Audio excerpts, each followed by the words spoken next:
ایسا تو کوئی حکم نہیں ہے اگر تم سچے ہو. لیکن وہ کیسے سچے ہو سکتے ہیں؟ بلا کیوں نہیں، من اسلم وجہہ للہ، جس نے تابع کر دیا منہ، یعنی جس نے اپنے چہرے کو جھکا لیا، للہ اللہ کے واسطے، عاجزی سے، حسن سلوک سے، ادب سے، اپنے نیک اعمال سے، وہ محسن، اور وہ نیک کام کرنے والا ہے، فَلَهُ أَجْرُهُ عِنْدَ رَبِّهِ، تو اسی کے لیے ہے ثواب اس کے رب کے پاس. ولا خوف، اور نہ ڈر ہے، علیہم ان پر، ولا ہم یحزنون، اور نہ وہ غمگین ہوں گے. سیدھی سی بات ہے کہ اب یہ جتنا کچھ بھی سینیریو ارد گرد چل رہا ہے، یہ جو اب جو منافق ہوتا ہے نا، منافق چونکہ کبھی بھی 100% ایمان کی طرف بھی جا سکتا ہے اور 100% کافر بھی ہو سکتا ہے، کیونکہ وہ بیچ کی راہ میں چل رہا ہوتا ہے. اللہ تعالیٰ نے یہاں پر کلیئر بتا دیا کہ جو کوئی بھی مکمل طور پہ، ایسا نہیں کہ کچھ مانا کچھ نہیں مانا، مکمل طور پہ تابع ہو گیا اللہ کے، سر جھکا لیا اس نے اللہ کے آگے اور نیک کام کرنے والا ہوا، فَلَهُ أَجْرُهُ عِنْدَ رَبِّهِ، تو بس اس کے لیے اللہ کے پاس اس کے لیے ایک عظیم اجر ہے جو اللہ اس کو دے گا. اس کے پاس پھر کوئی خوف نہیں ہوگا. اب اس کا خوف کا ایک اور مطلب بھی ہے، وہ یہ کہ آپ نے دیکھا ہوگا نیک لوگوں کو موت کا کوئی خوف نہیں ہوتا. نیک لوگوں کو آپ کبھی بھی کہیں گے وہ موت کے لیے تیار ہوں گے، وہ اللہ سے ملنے کے لیے تیار ہوں گے، انہیں کوئی خوف نہیں ہوگا. لیکن جس انسان کے اعمال خراب ہوں وہ اللہ سے ملاقات کے لیے سخت ڈرے گا. وہ کیسے جا سکتا ہے اللہ کے پاس؟ وہ اللہ کے پاس کیا لے کے جائے گا؟ وہ منہ کون سا لے کے جائے گا اللہ کے پاس؟ لہذا خوف وہ چیز ہے کہ جو نیک لوگ ہیں نا ان پر کوئی خوف ہے ہی نہیں، وہ تو چاہتے ہیں، اور جو اللہ سے ملاقات کرنا چاہتا ہے اللہ اس سے بھی ملاقات کرنا چاہتا ہے. اس رکوع میں آپ نے دیکھا کہ کچھ شبہات تھے یہودیوں کو مسلمانوں سے، اور جو شبہات تو نہیں تھے، خیر میں کافی دفعہ یہ کہہ چکی ہوں کہ انسان اس طرح کی حرکتیں تب کرتا ہے جب اس نے سننی نہیں ہوتی، ورنہ جب انسان جو ہے نا، چاہے وہ کسی بھی دنیا کے کونے میں اس وقت بھی بیٹھا ہوا ہے نا، وہ جانتا ہے there is super power، کوئی تو ہے جو اس ساری چیزوں کو چلا رہا ہے. how this is possible کہ کوئی بھی نہ ہو اور یہ سب کچھ چل رہا ہو؟ لیکن انسان یہ نہیں چاہتا کہ اب میں کسی کے تابع ہو کے آگے کسی کی بات سنوں یا میں کوئی توجہ دوں، یہ نہیں کرنا چاہتا. اسی کی وجہ سے تو بربادی ہے، اسی کی وجہ سے تو تباہی ہے. اس کے بعد اس میں اللہ تعالیٰ نے یہودیوں کے جو غیر ضروری شبہات تھے ان کے اللہ تعالیٰ نے جواب دیا. اس کے علاوہ اس میں آپ نے دیکھا ہوگا جو میں نے بتایا کہ آیت کا نسخ ہونا، آیت پہلی آیتیں، اچھا اب یہ تھا کہ ہر نبی کے دور میں دین ایک ہی تھا، دین یہ تھا لا الہ الا اللہ، بس یہ دین تھا. شریعت چینج ہوتی رہی ہے، کچھ لاز قانون چینج ہوتے رہے. جیسے نبی علیہ السلام کے آنے سے پہلے تک شراب حرام نہیں تھی، جب تک قرآن نہیں اترا تھا تب تک شراب حرام نہیں ہوئی تھی. تو اس طرح شریعت میں تبدیلی آتی رہی، لیکن پھر قرآن میں آ کر دین شریعت مکمل ہوئی. اللہ تعالیٰ نے قرآن پاک میں فرما دیا کہ آج میں نے تم پر اپنا دین مکمل کر دیا. آگے انشاءاللہ تعالیٰ سورہ میں آئے گا. تو اس وجہ سے جو کچھ منسوخ کیا وہ بھی کسی حکمت کے تحت کیا، اور اللہ نے پھر بتایا کہ اس سے بہتر کلام میں لے کر آیا ہوں، یا تو بہتر ہوگا یا اس جیسا ہوگا، اس میں تم کوئی کمی نہ پاؤ گے. اور پھر اللہ آگے اینڈ میں اپنے ہونے کا وہ بتا رہے ہیں کہ میں تو ہر چیز پر قادر ہوں نا، کیا تمہیں نہیں معلوم یہ چیز کہ کنٹرول آف ایوری تھنگ وہ میرے پاس ہے، سو میں جو چاہوں کر سکتا ہوں. اچھا خیر یہ تو اس کے حوالے سے تفسیر کے حوالے سے ہوگی. میں کل ایک دو باتیں اپنے اسٹوڈنٹس کے ساتھ ڈسکس کر رہی تھی، میں نے سوچا میں آپ لوگوں کے ساتھ بھی کر لوں گی. اللہ کون ہے؟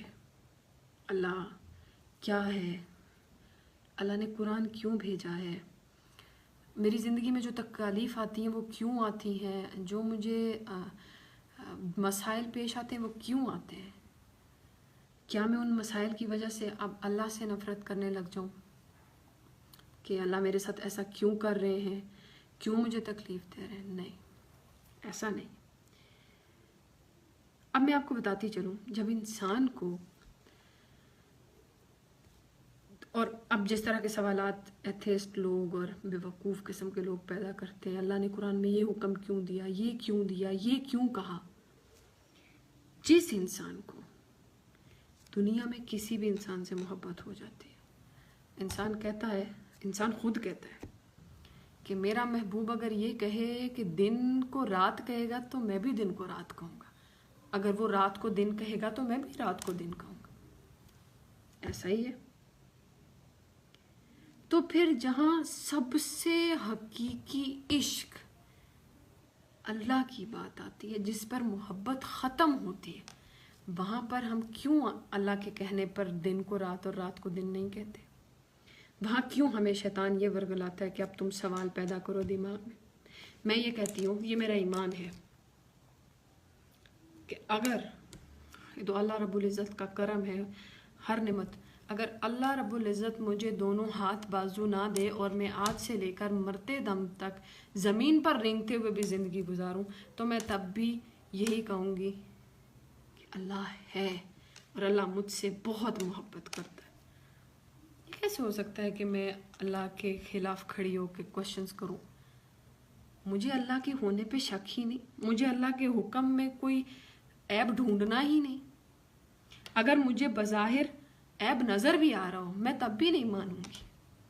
مجھے اللہ سے محبت ہے، اور محبت کا یہ تقاضا ہے کہ محبوب جو کہے اس پہ آنکھیں بند کر کے آمین کہی جاتی ہے، اس میں پھر کوئی دوسری تیسری رائے نہیں ہوا کرتی، کسی صورت بھی نہیں۔ تو پھر ہمارے دل میں یہ کیسے آ جاتا ہے کہ اللہ کون ہے، اللہ کہاں ہے؟ یہ سودا بن دیکھے کا سودا ہے۔ اور اچھا یہ بھی اب دنیاوی مثال، اب یہ دنیا میں اللہ تعالیٰ نے ایک مجازی عشق اتارا ہے، اس کو اتارنے کی وجہ یہی ہے کہ مجازی عشق سیڑھی ہے اللہ کے عشق کو پانے کی۔ دنیا میں جو لوگ محبت کرتے ہیں وہ اپنے محبوب کے ساتھ کس طرح کا برتاؤ کرتے ہیں؟ اچھا، اپنے محبوب، اب آپ کو جب کوئی محبوب آزماتا ہے، بعض دفعہ آپ نے دیکھا ہوگا کہ کوئی اگر دنیا میں کوئی شخص اس بات کا دعویٰ کر لے کہ مجھے ایک ایسی عورت سے محبت ہے جس کو میں نے دیکھا نہیں ہے لیکن محبت ہے، ٹھیک، اور مجھے اس سے اتنی محبت ہے کہ اس نے جو کہہ دیا تو بس اب میں اس آزمائش پہ پورا اتروں گا ہی اتروں گا کہ آیا وہ دیکھنے میں کیسی ہے، یا دیکھنے میں خوبصورت ہے یا نہیں ہے، لیکن بس بن دیکھے کا سودا، لیکن بندہ یہ سودا کر لیتا ہے۔ تو جہاں اللہ نے کہا ہے کہ میں ہوں، میری جنت بھی ہے، میری جہنم بھی ہے، تم نے میری نہ سنی تو تم اپنے آپ کو ڈبو دو گے۔ تو پھر اللہ سے زیادہ کسی اور سے محبت کیسے ہو سکتی ہے؟ کوئی عورت، کسی عورت کو اس چیز کا اختیار نہیں کہ وہ اللہ سے زیادہ محبت اپنے شوہر کو کرے، اور وہ اللہ کے حکم کیا کہ اپنے شوہر کے حکم مانے اور اللہ کے حکم توڑے۔ نہ ہی کسی مرد کو اجازت ہے کہ وہ کسی عورت کے عشق میں اتنا گرفتار ہو کہ وہ اللہ کے بنائے ہوئے قانون توڑ دے۔ جو کوئی بھی توڑے گا، خدا کی قسم اللہ اس کو بھی توڑ دے گا، اور انسان ٹوٹ جاتا ہے جب انسان اللہ کی شریعت کو توڑتا ہے۔ اللہ قرآن میں بار بار پکار رہا ہے۔ قرآن کو روح کی نظر سے تو دیکھیے، قرآن میں سراسر صدائیں ہیں، میرے بندوں میری طرف آ جاؤ، میرے بندوں میری طرف آ جاؤ۔ شیطان قسم کھا چکا ہے تم لوگوں کو مرغلائے گا، تمہارا نفس تمہیں لے کر ڈوبے گا، میری طرف آ جاؤ۔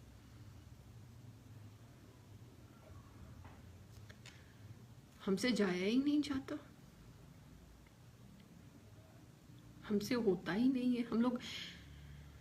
ہم اللہ کی محبت کے بارے میں سوچنا ہی نہیں چاہتے. اللہ ایک ٹیمپرری، ہم نے اللہ کو ایک آرڈنری سی چیز بنا دی. ہاں اللہ ہے، اللہ ہے، اللہ ہے، اللہ ہے، یہ والا وثوق نہیں ہے.